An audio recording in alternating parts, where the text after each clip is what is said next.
それでは最後に審判法ということですが、剣道上達に、審判法やあまり関係ないではないかという思いもある方もいらっしゃると思いますけど、審判法を頭に置いて普段の稽古をやるっていうことも一つのね大事なことじゃないかと私も考えております。まず審判法の中に、12条には有効打突の条件というのがあります。この有効打突の条件が分かってないとその正しい打ちというのはなかなかできないんじゃないかと。条件の中の要件要素5つずつあるわけですけど、充実した姿勢、適正な姿勢、竹刀の打突部で打突部位を刃筋正しく打突して斬新あるものと、この要件と要素の間合い、機械、体さばき、手の内の作用、強度と作用と、こんだけの条件、要件、要素があるわけです。それを頭に置いて普段の稽古に臨む。基本稽古、もちろん素振りも打ち込みも切り返しも皆そう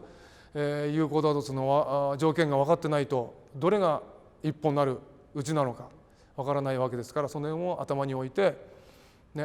審判法の勉強も少しずつしていただければ上達につながるんではないかと思います。それでは皆さんもこれから審判もやる機会もあるかと思いますが、基本的な審判の所作事をね、何点かやってみたいと思います。審判に立つときはこの審判旗というのを持たなきゃいけないわけですけど、これは人をね裁くもので、支配者をね裁かなきゃいけないですので、この大事なもの、神聖なものとして扱っていた、大事なものとしてね扱っていた、丁寧に扱ってくださいということですね。でまず審判で立つときには基本の姿勢、気をつけの姿勢です。正しく気をつけをしていただくというのが大事なことだと思います。こう横から見てですね、皆さん時々自分で鏡を見てね確認していただきたいと思いますけど、まっすぐ立っているようでなかなかねまっすぐ立ってない場合もあります。横から見ると耳の穴と肩と肘と膝、それからくるぶし、これが一直線になっているかと自分でね確認してこうなってしまうともうねこう耳の穴がずれてしまう。ちゃんと一直線になっているかどうかを確認してまっすぐ立っていただくということが大事だと思います。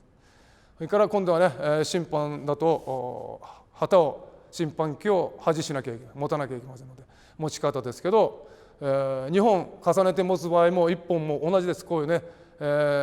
棒の先端を手のひらの中に入れて、2本合わせて持つ場合は旗がピラピラしないためにねこう押さえてこう持ちますよね。だから2本なのか1本なのかっていうよく説明ありますけど、これがひらひらしなければこう大丈夫、2本でも1本でも構わないと思います。私は大概この1本でねこうやって持って端をしております。で審判の定位置についた時には旗を解きますけど、旗の解き方巻き方も丁寧に扱ってくださいということでね、丁寧に扱って旗を解きます。で両手に持った場合、配置した場合も同じです。旗はこの棒の先を手のひらの中に入れてこう見えないで真下です。旗は真下を向きます。横から見るとね、人差し指と旗一直線になってまっすぐ、ズボンをね履いていた場合にはズボンの縫い目に合わせるようにしっかり真下に持って、こうなったり逆にこうね後ろへ出たりしないように真下にまっすぐに立っていただくということが大事だと思います。それでは旗を所持してね端してのね所作事を何点かねやってみたいと思いますが、有効打突を認めた場合には体側斜め上方に上げるとなっていますので、赤の面があったら斜め上方こうなります。旗と腕指は一直線になります。ですからこうねならない、なるべくちょっと内側に絞り込むような形でやるとまっすぐになると。でどうしても肩が硬くなりますんでね、こう前へ出ちゃう方たくさんいますけど、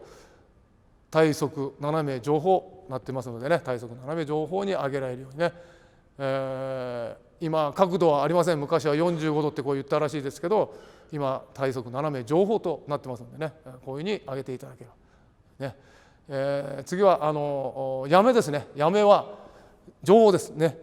上方にまっすぐ上げていただく。これもなかなか肩がね硬いとこうまっすぐ上上がりません。どうしても前に来てしまいますけど、まっすぐに上に上げていただくと、ね、これも大事なことですね。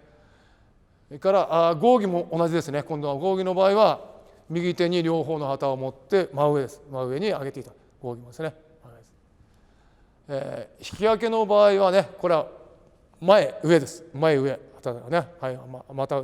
前上でしっかり交差して引き上げの場合はこういう形ですね。反則も同じですね。体側斜め下方に上げる、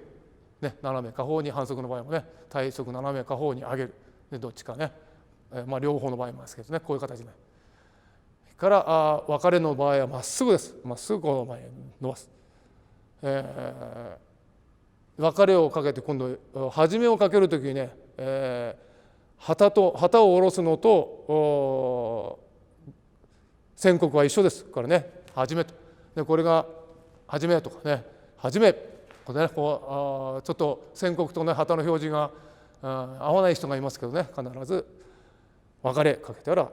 始める時も始めと、ね、宣告と表示を一緒にしていただきたいと思います。それから危険の場合もですね、斜め前で体の前で交差すると。でこういう形でね所作事をきちっとできるように、審判に当たった場合はねやっていただきたいと思います。こういうことがね支配者にも信頼されるし、この周りで見ている者にも信頼される。この審判法もですね、いろいろ勉強するということは剣道の上達に必ずつながるものだと思います。初めに言った通り、この有効打突の条件というのはね大事なところですので、一つ頭に置いて普段の稽古もやって、禁止行為というのもありますけど、これもね、禁止行為は起こさないのが一番いいんですけど、その辺もね審判をもう少しずつ皆さん勉強していただいて、この普段の稽古と合わせて日本剣道型また審判法勉強をやることも剣道の上達につながっていくことだと思います。一つね、皆さんのご精進を期待しております。今回こうやっていろいろお話をさせていただきましたけど、一つ私のこの話したことが少しでも皆さんの剣道修行にお役に立てることを立てればと本当に思っております。幸いですので、参考にしていただければと思います。ありがとうございました。